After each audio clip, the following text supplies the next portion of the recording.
Welcome to the Deep Dive, where we really dig into fascinating topics and try to pull out the core insights for you. Yeah, give you that fast track to being well informed. Exactly. And this deep dive, it's kind of custom built for you, the learner, someone who's curious and wants to grasp these big ideas without getting too bogged down. And today we are diving into some pretty groundbreaking work by Daniel Kahneman. We're drawing from his essential book, Thinking Fast and Slow. Right. Think of this as your personal guide. We're exploring the hidden stuff behind how we think, how we judge things, and ultimately how we make decisions. It's fascinating stuff. Yeah. Kahneman, he gives us this richer vocabulary, way to understand the errors, the biases that are just part of how our minds work. Totally. So our mission here is, well, to unpack these core concepts from Kahneman in a way that's clear, engaging, and maybe even a little surprising. Find those aha moments. Yeah, the kind of insights you can immediately use to get a better handle on your own thought processes and, the world around you. Okay, so let's dive in. Where do we start? Maybe with that fundamental idea he has. Yeah, the absolute foundation. Kahneman introduces this idea that we basically have two different ways of thinking. Two systems, he calls them. That's right, System 1 and System 2. But it's important to remember, these aren't like actual physical parts of the brain. Right, they're more like metaphors. Exactly. Yeah. Metaphors for two distinct modes of thought. System 1, that's the fast one. It's intuitive, often emotional. It just happens automatically. Very little effort, no real sense of control. Okay, give me an example of System 1. Well, think about that instant feeling you get when a speaker walks on stage and they look really confident, maybe handsome. Ah, the halo effect. Precisely. That initial positive vibe about their looks, it just spills over, makes you think they're probably intelligent or capable too. That's System 1 jumping to a conclusion. Fast. Okay, that makes sense. And you mentioned another one before, the availability heuristic. That sounds a bit more technical. It does, but the idea is pretty simple, really. It's a mental shortcut where we judge how likely something is based purely on how easily examples pop into our heads. Okay. Kahneman uses the letter K. Think about it. Is K more likely to be the first letter of a word or the third? First, I can think of kite, king, no, easy. Third letter, that's harder. Ask, bake, takes more effort. Right. Most people feel the same way. It's much easier to recall words starting with K. So System 1 says must be more common as the first letter, but actually for letters like K, L, N, R, V, they appear more often in the third position. Wow, okay. So just because it's easier to remember, we think it's more frequent? Exactly. That ease of recall can seriously skew our perception of frequency. So for you, the learner, be aware. How easily something comes to mind doesn't always reflect how common it actually is. That really makes you think. And this bias, it can have real-world effects, can it? Like Kahneman mentioned politicians. Oh, absolutely. He realized he himself believed adultery was probably more common among politicians than, say, doctors or lawyers. Why? Well, he figured it out. It wasn't based on stats. It was because politicians' scandals get way more media coverage. Those examples are just much more available in our memory. So it felt true because he could easily think of examples, even though the examples were biased by media attention. Precisely. The availability heuristic in action. Okay, but System 1 isn't always wrong, is it? It feels like intuition can be really powerful sometimes. Kahneman talks about expert intuition too, right? Definitely not always wrong. It's crucial, actually. Expert intuition is System 1, but it's System 1 honed by loads of experience. Think of a chess grandmaster. Right, they just see the right move. Exactly. Or a seasoned doctor making a snap diagnosis. Herbert Simon, who studied chess masters, put it perfectly. Intuition is nothing more and nothing less than recognition. Yeah. After thousands of hours, experts build up this incredible pattern recognition ability. The situation gives a cue, the cue unlocks stored knowledge, and boom, the answer appears almost instantly. So it's like learned instinct, like when you react instantly to a car swerving towards you. That's a perfect everyday example. System 1 working beautifully. We do these amazing intuitive things all the time without even realizing how complex they are. Okay, so that's the fast automatic System 1. What about System 2? Right, System 2, this is the other side of the coin. It's slow, deliberate, analytical, logical. It requires effort and attention. This is when you actually have to think. Pretty much. Okay. It kicks in when you need to focus, do complex calculations, make conscious choices, really apply mental effort. Okay, so what are some examples? What makes System 2 wake up? Well, actively searching your memory is a good one. Like, try to name all the capital cities you know that start with the letter N. Okay. Nairobi, New Delhi. Um, requires digging. Exactly. That's system 2 working. Or following a specific rule that overrides your habit.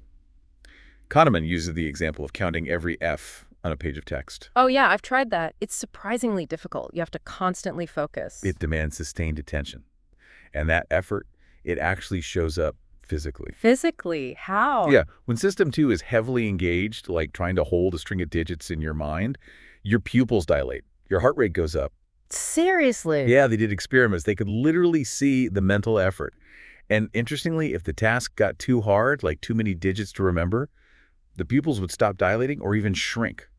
The person had basically given up. Wow. A window to the soul showing mental effort. That's wild. And you mentioned something about blindness when we're focused. Right, inattentional blindness.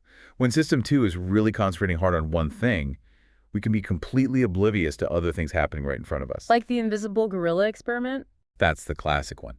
People counting basketball passes totally miss a guy in a gorilla suit walking through the scene. Kahneman did similar things, asking people to remember digits while watching a screen.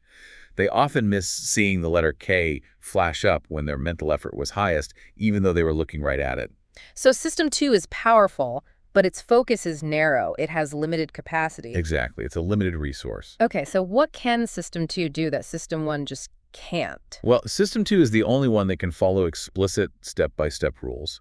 It can compare things based on several different features. It makes deliberate choices between options. And importantly, it can handle statistical thinking. Ah, statistics. System 1 isn't good with stats. Not really. System 1 detects simple connections, like stereotypes. That description of someone meek and tidy, passion for detail, System 1 instantly says, librarian stereotype. Yeah, it seems obvious. But System 2 is needed to step back and think, okay, but statistically, how many librarians are there compared to, say, farmers or salespeople? Combining the stereotype with the base rate probability that takes System 2 effort. Got it. System 1 gives the quick impression. System 2 does the harder analysis and checks the stats. Okay, so we have these two ways of thinking. How do they lead us into those predictable errors you mentioned? Right. That brings us back to heuristics. Remember, heuristics are those mental shortcuts System 1 uses. The rules of thumb. Exactly. They're usually efficient, help us navigate the world quickly, but because they are shortcuts, they can sometimes lead to systematic errors, and those errors are the biases. So heuristics, shortcuts, biases, the errors they sometimes cause. You got it. So for you, the learner, think of heuristics as these handy tools that occasionally cause a bit of trouble. Okay.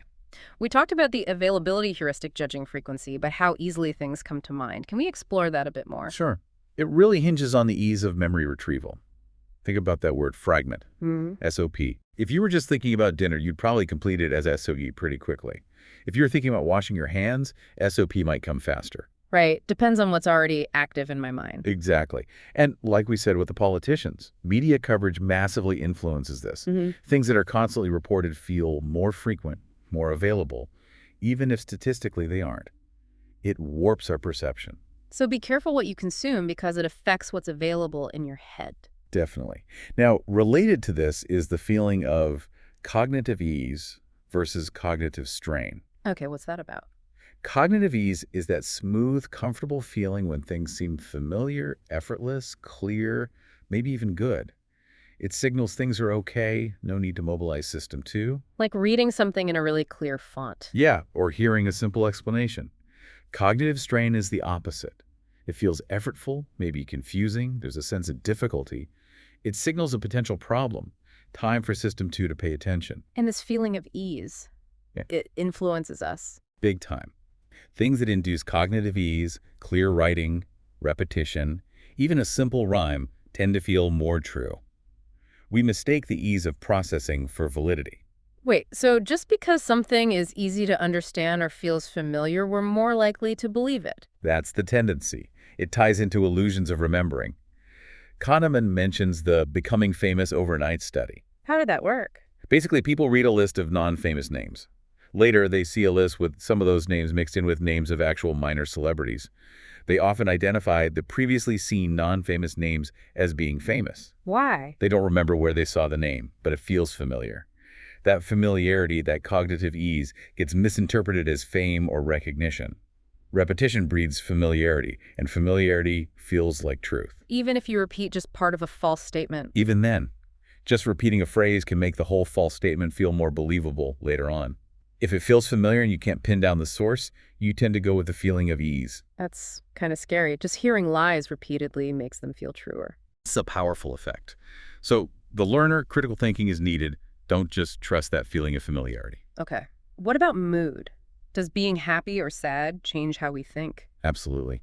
Good mood Yeah. generally equals more system one. You're more intuitive, more creative maybe, but also less vigilant, more prone to logical errors. It's like your brain thinks everything's fine, coasting is okay. Not a bad mood. Bad mood triggers system two. More analytical, more skeptical, more focused. Like, something's not right here, better pay attention. Cognitive ease itself feels good, so it reinforces that system one dominance when things are flowing smoothly. Interesting. So happy mood, creative, but potentially sloppy thinking. Bad mood, analytical, but maybe less imaginative. You mentioned norm theory, too. Sounds related to expectations. It is. Norm theory looks at how we judge events as normal or abnormal. The example is seeing someone taste soup at a dinner party and wince. Okay, unexpected. Right. That single unexpected event changes your immediate sense of what's normal for that situation. Yeah. So if that same guest then startles violently when a waiter touches their shoulder, or another guest cries out after tasting the same soup. It seems less weird than it would have otherwise. Exactly. It seems more normal because the first event shifted the baseline. Our brain is constantly, dynamically updating its model of normality based on what just happened. Wow, our sense of normal is surprisingly flexible. And it seems like our brains are also hardwired to look for causes, for intentions behind things. Oh, fundamentally, that's pure system one. Seeing causality is almost irresistible. Michat's experiments showed this with simple shapes moving on a screen.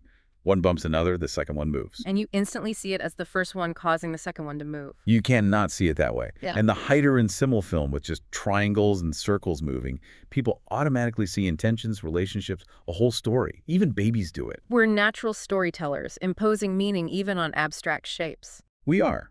We're built to see agents with intentions causing events. And this links to another idea, that our default is to believe things we hear or see. Yeah, that's based on psychologist Daniel Gilbert's work. His idea is that understanding something inherently involves accepting it, at least initially. Believing is system one's default. So doubting or unbelieving takes effort. Exactly. That requires system two to step in and say, hang on, let's check that.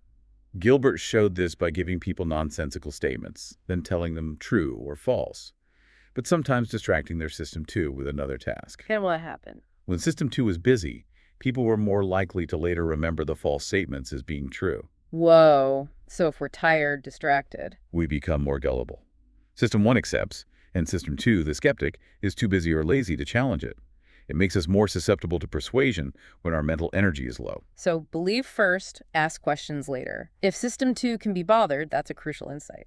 Okay, let's move to that acronym Kahneman uses WYSCIATI. Ah, yes, WYSCIATI. Stands for what you see is all there is. Catchy. What's the core idea? It's about system one's tendency to build the best possible story using only the information currently available, without worrying about information it doesn't have. It jumps to conclusions based on limited evidence. Okay. Like if I say, Mindik will be a good leader, she's intelligent and strong, what's your immediate feeling? Sounds plausible, yeah. Leaning towards yes. Right. System one makes a coherent story from intelligent and strong. But what if the next words were, and also corrupt and cruel? Ah! Completely changes the picture. But system one didn't wait for that. It worked with what it had. WYSCIATI means the quantity and quality of the data often don't matter much to system one's initial confidence. It just wants coherence. So it makes a confident judgment based on an incomplete, potentially biased picture. Can you give another example? Think about jury decisions. Imagine lawyers present only evidence favoring their side, even if jurors know they're only getting one side of the story. That one-sided story still powerfully shapes their judgment because that's all they see. That's the WYSCIATI effect. The available information dominates, even if we know it's incomplete. Okay, so our minds grab onto what's there and run with it. You also mentioned System 1 doing basic assessments and something called the mental shotgun. Right. System one is constantly automatically assessing things in the background. Similarity, representativeness, causality, how easily associations come to mind. These are basic assessments. Effortless evaluations. Yes. And the mental shotgun is the idea that when you try to answer a specific, difficult question with System 2. System 1 fires off answers to a bunch of related, easier questions automatically. Exactly. Like aiming a shotgun, you hit more than just the main target. You try to judge someone's suitability for a job based on their resume, System 2 task.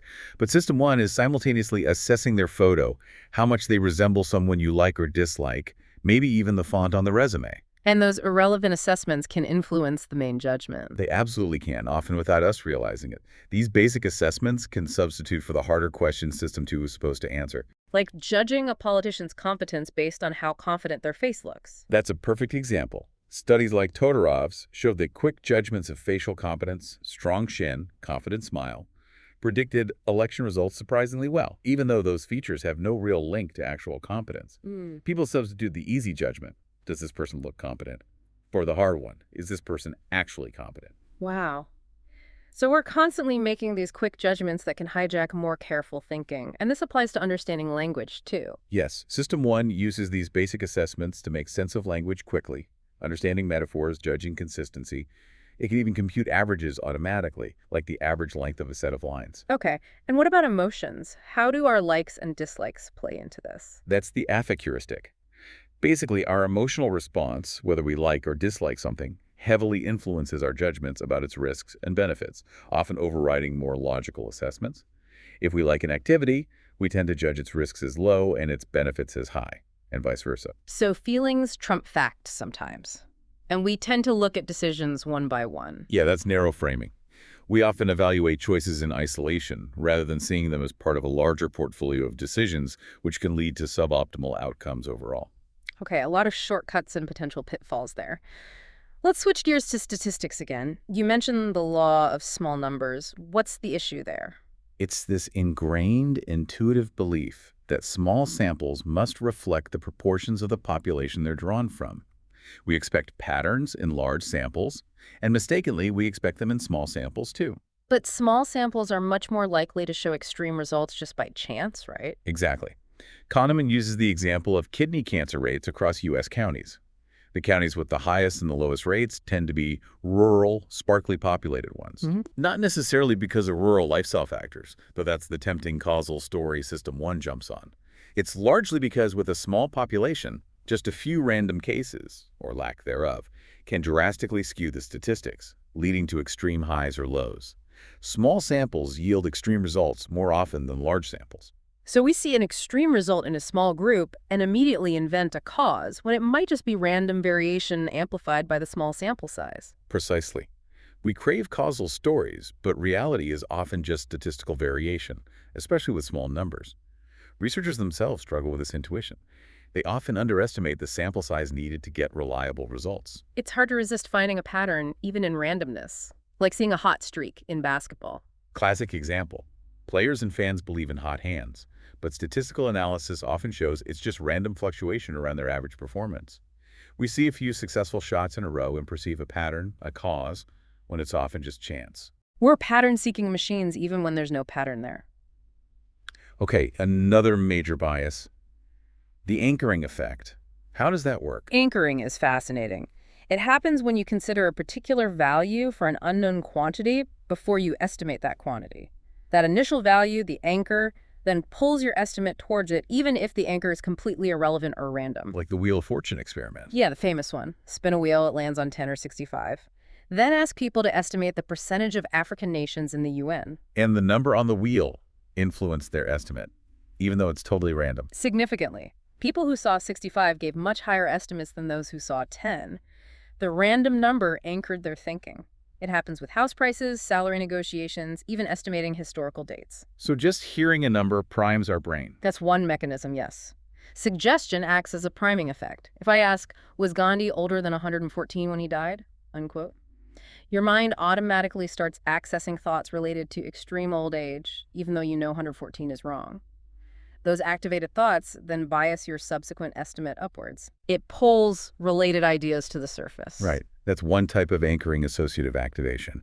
The other mechanism is insufficient adjustment. You start with the anchor value and adjust away from it, but you often stop adjusting too soon, staying too close to the initial anchor. So 2 ways it gets us. Priming related thoughts and not adjusting enough from the starting number. Okay. Yeah. Now, how can these individual biases spread through society? What are availability cascades? Availability cascades are like social feedback loops. A relatively minor event or risk gets picked up by the media. Making it highly available in everyone's minds. Exactly. Public concern rises, leading to more media coverage, maybe political attention. The perceived risk keeps growing, often far beyond the statistical reality, because the discussion itself makes the risk seem more prevalent and threatening. Like a snowball effect of fear based on availability, not necessarily facts. Pretty much. Think about scares over certain technologies or health risks. The cascade can shape public opinion and policy, sometimes diverting resources to manage a highly visible but statistically minor risk while ignoring larger, less available ones. It shows how easily collective perception can detach from reality. Okay, let's really dig into another major one. The representativeness heuristic. We touched on it with Tom W., the librarian-like guy. Right. Representativeness is judging probability based on similarity to a stereotype or prototype. How much does X resemble category Y? So Tom W. seems like a stereotypical librarian, therefore we think it's highly probable he is a librarian. Yes. But the big problem, as we mentioned, is that representativeness ignores base rates. The actual frequency in the population. Correct. Even if librarians are rare compared to farmers, if Tom W. looks more like a librarian, we'll often rate that as more probable. Representativeness also ignores sample size and evidence quality. A vivid but unreliable description can feel more representative and thus more probable than dry statistics. Leads straight into base rate neglect, like the taxicab problem. Classic illustration. City has 85% blue cabs, 15% green. Witness sees a hit and run, identifies the cab as green. Witness is tested, found to be 80% accurate at identifying colors at night. What's the probability the cab was actually green? Intuition screams 80%, or at least pretty high. That's System 1 focusing on the witness's reliability. But System 2 needs to factor in the base rate. Green cabs are rare. When you do the math, Bayes' theorem, the probability the cab was green is actually much lower, around 41%. Because most cabs are blue, so even an imperfect identification of blue is more likely overall. Exactly. But we neglect the base rate in favor of the specific witness info. Interestingly, if you frame the base rate causally like green cabs are involved in 85% of accidents because their drivers are reckless, people do pay attention to it. Because now it's part of a story. Causal explanations beat statistics for System 1. Always. And this reliance on representativeness leads to the conjunction fallacy, too. Linda, the bank teller. Yes. The Linda problem. You get a description of Linda, she sounds like a social activist concerned with justice, etc. Then you're asked, which is more probable? A, Linda is a bank teller, or B, Linda is a bank teller and is active in the feminist movement. Most people choose B, right? Because she sounds like a feminist. Overwhelmingly. Yeah. But logically, B is a subset of A. All feminist bank tellers are bank tellers. So A must be more probable than B. But B feels more representative of Linda's description. Exactly. Representativeness overrides logic. The specific combined description feels more plausible because it matches the stereotype better, even though adding constraints logically decreases probability. It shows a deep conflict between intuition and logic. Our brains prefer a good fit to a stereotype over logical rules. Okay, shifting again. Regression to the mean. We talked about the flight instructor. Right. Praising a great landing seemed to make the next one worse. Criticizing a bad landing seemed to make the next one better. But it wasn't the praise or criticism causing it. It was regression to the mean. An unusually good performance is likely to be followed by a more average one, and an unusually bad one is also likely to be followed by a more average one, just due to random factors evening out. The instructor mistook statistical regression for a causal effect of his feedback. Like, a golfer shooting way below their average one day is likely to shoot closer to their average the next day, regardless of praise. Precisely. Extreme scores tend to move back towards the average. It happens whenever the correlation between two measurements isn't perfect. Which is almost always in the real world. Almost always. Height, intelligence, performance. Very tall parents tend to have tall children, but usually less tall than them. Regression is everywhere. There's imperfect correlation. Okay. And how does this mess with our intuitive predictions? Like predicting Julie's GPA based on her reading age? Our intuitive predictions tend to ignore regression. If Julie reads fluently at age 4, System 1 latches onto that strong positive sign, and predicts a similarly extreme GPA, maybe a 4.0. We match the intensity of the prediction to the intensity of the evidence. Exactly. Kahneman calls it intensity matching. But early wording ability, while correlated with GPA, isn't perfectly correlated. Many other factors intervene. So a statistically sound prediction would be less extreme, still good, but regress closer to the average GPA. Our intuitive predictions are non-regressive and therefore biased. So our gut predictions are often too extreme because they don't account for this pull towards the average. How do we fix that? Kahneman suggests a process. 1. Start with the baseline average prediction. 2. Assess the quality of your specific evidence. How predictive is it, really? 3. Make your prediction somewhere between the baseline and what your intuition suggests based purely on the evidence. Adjust more towards the average if the evidence is weak, less if it's strong. Sounds sensible, but maybe less exciting. It is less exciting.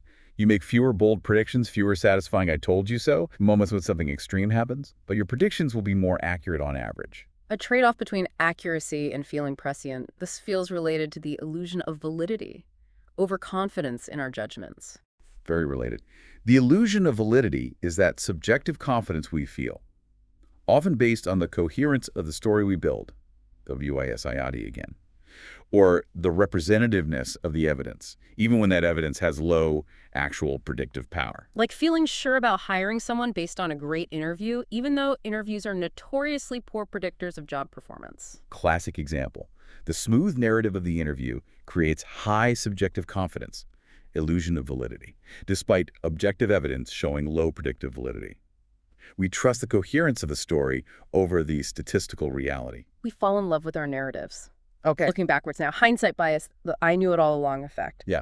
Once an outcome is known, we reconstruct our past beliefs and feel like that outcome was much more predictable than it actually felt beforehand. Of course that was going to happen. Why is that harmful? It really messes up how we evaluate past decisions. It leads to outcome bias, judging a decision based on whether the outcome was good or bad, rather than on whether the decision process was sound, given the information available at the time. Right. A risky decision that paid off looks brilliant in hindsight, even if it was reckless. One that failed looks idiotic, even if it was reasonable. Exactly. It makes learning from experience difficult and unfairly blames decision makers for bad outcomes that were unpredictable. And it connects to the narrative fallacy, our need to create tidy stories about the past. Definitely. We weave events into coherent causal chains after the fact, making the past seem orderly and inevitable. This illusion of understanding the past makes us overconfident about predicting the future. Financial pundits thrive on this. Creating plausible stories about why the market did what it did yesterday, implying they know what it will do tomorrow. Precisely. It feeds the illusion of understanding. We feel we grasp complex events far better than we actually do, forgetting the immense role of chance and uncertainty. And this leads to an illusion of skill, especially where chance plays a big role, like investing. Hugely. People believe they can consistently beat the market through skill, analysis, intuition. But in environments dominated by randomness, sustained outperformance is incredibly rare. Yet the feeling of using sophisticated skills, combined with occasional luck interpreted as skill, keeps the illusion alive. It feels good to think you're skilled, even if the results are mostly random. It does. And it makes people resistant to evidence showing that simple algorithms often outperform expert judgment. Meals work, right. Showing formulas beat experts in predicting things like medical diagnoses or parole violations. Yes.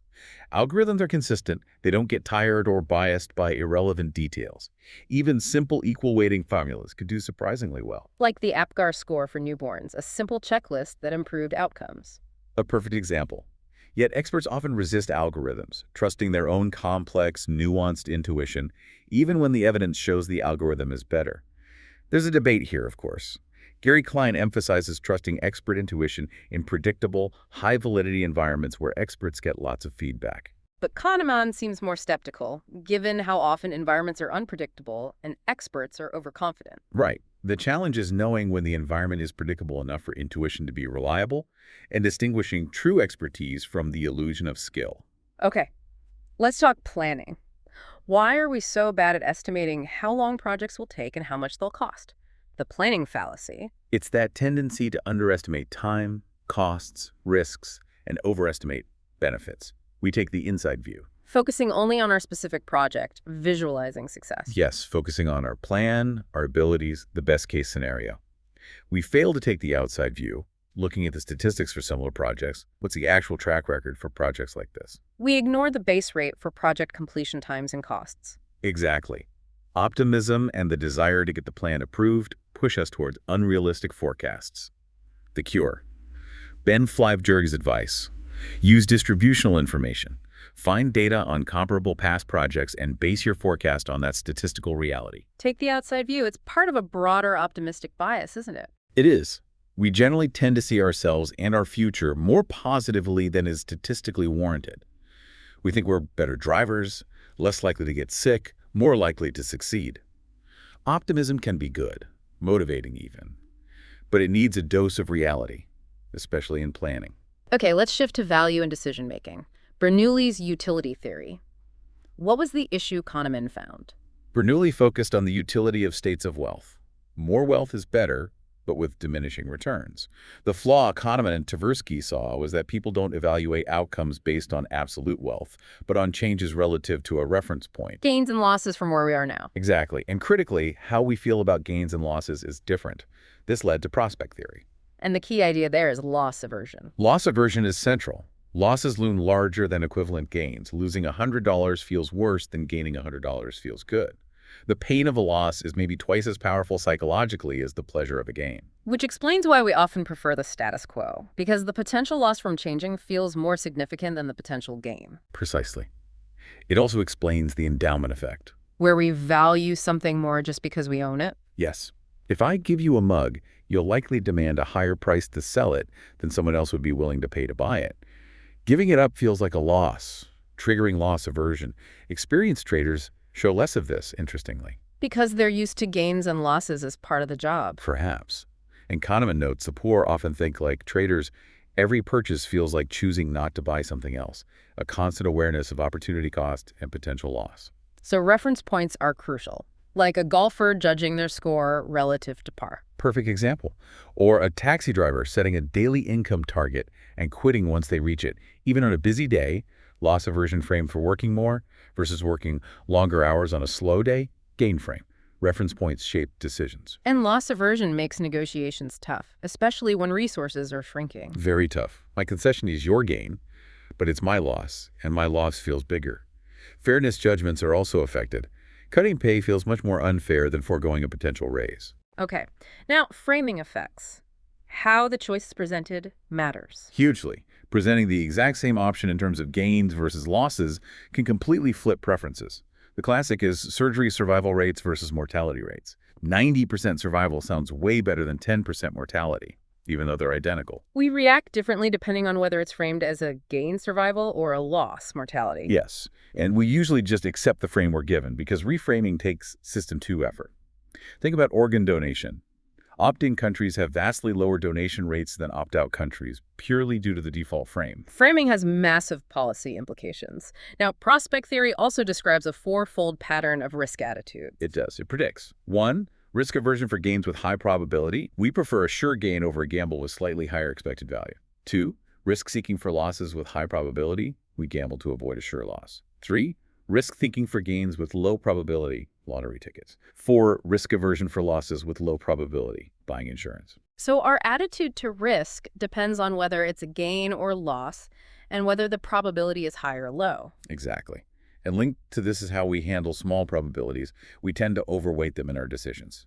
Give them more importance than they statistically deserve. Yes, especially emotionally charged, rare events. We'll pay a premium for the certainty of eliminating a tiny risk entirely, like with insecticide, showing we overweight that small probability compared to just reducing it. We overestimate unlikely events and overweight them. And how they're presented matters too, like frequencies versus probabilities. Yes, vivid descriptions or frequency formats, 1 out of 1,000, can make rare events feel more salient and lead to even greater overweighting than abstract probabilities, 0.1%. This can be used to manipulate perceptions. Conversely, rare events we don't experience personally might be underweighted or ignored entirely. Okay. What about emotions like regret? How does that influence choices? Anticipated regret is a powerful motivator, often pushing us towards conventional choices and risk aversion. We choose options that minimize the potential for future regret, even if another option has a higher expected value. Like sticking with the default option because switching and having it turn out badly would feel worse. Exactly. And this interacts with narrow framing. We often evaluate gambles one by one, narrow frame, leading to excessive risk aversion. If we took a broader view, aggregating many favorable gambles over time, we'd likely make better long-term decisions. And mental accounting fits in here too, treating money differently depending on its source or intended use. Yes, we put money into different mental buckets: salary, windfall, savings, and apply different rules, even though money is fungible. This can lead to suboptimal financial behavior, influenced by emotions attached to each account. It affects how we feel gains, losses, and potential regret for each bucket. What about evaluating options side by side versus separately? Joint evaluation versus single evaluation. Presenting options together allows for more direct comparison and often leads to more rational, consistent choices. In single evaluation, our judgments can be swayed more easily by salient but less important features or emotional responses. Think about judging compensation for injuries. Seeing multiple cases together helps establish consistency. Okay, this brings us to a really core distinction: the experiencing self versus the remembering self. Crucial concept. The experiencing self lives life moment by moment, feeling pleasure and pain as it happens. Its well-being depends on the duration and intensity of these feelings. And the remembering self. The remembering self is the storyteller. It looks back, constructs the narrative of our lives, and makes decisions for the future based on those memories. But it doesn't remember accurately. How so? It's subject to biases, primarily the peak-end rule and duration neglect. Memories are dominated by the most intense moment, the peak, and how the experience ended. The total duration of the experience is largely ignored. The colonoscopy example. The classic one. Patients preferred a longer colonoscopy that ended with a few minutes of lesser discomfort over a shorter one that ended at peak discomfort, even though the longer one involved more total pain for the experiencing self. Because the remembering self gave more weight to the less painful ending. Exactly. The remembering self chooses experiences that will create better memories, even if it means more suffering for the experiencing self in the moment. That's a disturbing conflict, and this explains the less is more effect too. Yes, where adding a mildly pleasant element to a very pleasant experience can make the overall memory worse because System 1 averages rather than sums. Like adding a slightly valuable item to a set of highly valuable ones might lower the perceived average value. And this applies to evaluating whole lives. Research suggests yes. When evaluating a life story, people focus on significant peaks and the ending, neglecting the overall duration, much like the remembering self does with shorter experiences. The amnesic vacation thought experiment highlights this too, right? Would you take a great vacation if you knew you'd remember none of it? Right. It forces the question: do we live for the experience itself or for the memories we create? Often, the remembering self dominates our choices. So how does this relate to overall happiness? Experienced well-being versus life satisfaction. Experienced well-being is the happiness of the experiencing self, moment-to-moment feelings. Life satisfaction is the judgment of the remembering self when asked, overall, how satisfied are you with your life? And they aren't the same. Not entirely. Income, for example, correlates much more strongly with life satisfaction than with experienced well-being, especially above a certain threshold where basic needs are met. More money seems to make the remembering self feel better about the story, but doesn't necessarily improve the moment-to-moment feelings of the experiencing self beyond that point. Why the difference? Life satisfaction is heavily influenced by goals, comparisons, and what Kahneman calls the focusing illusion. The focusing illusion. That's when whatever you're thinking about right now seems disproportionately important when you evaluate your overall life or happiness. Thinking about your health makes health seem crucial to happiness. Thinking about money makes money seem crucial. Like the California climate study. People think climate is key to happiness when asked, but it doesn't actually make Californians report higher life satisfaction than Midwesterners overall. Exactly. They focus on the obvious difference, climate, when asked, but it's not what primarily drives their overall satisfaction day to day. The remembering self, influenced by the focusing illusion and its biased recall, often makes choices that don't maximize the happiness of the experiencing self. Wow. It's a complex picture of how we think and feel, full of these internal conflicts and predictable errors. Absolutely. But understanding these concepts, the two systems, the heuristics and biases, framing, loss aversion, the two selves it gives you, the learner, incredibly valuable tools for understanding yourself and navigating the world. Definitely. So perhaps a final thought for you, the learner, to take away. Think about a recent decision you made, maybe an important one, maybe a small one. Try looking at it through this Kahneman Yeah, lens. which system felt dominant? Did you spot any heuristics like availability or representativeness? Was there an anchor influencing you? How was the choice framed? Could loss aversion have played a role? Were you choosing for your experiencing self or your remembering self? Just asking these questions, bringing this awareness. That can be the first step towards making, well, maybe slightly wiser choices next time. A powerful takeaway. Thanks for joining us on this deep dive into our own minds. We hope these insights spark further reflection on how you think and choose.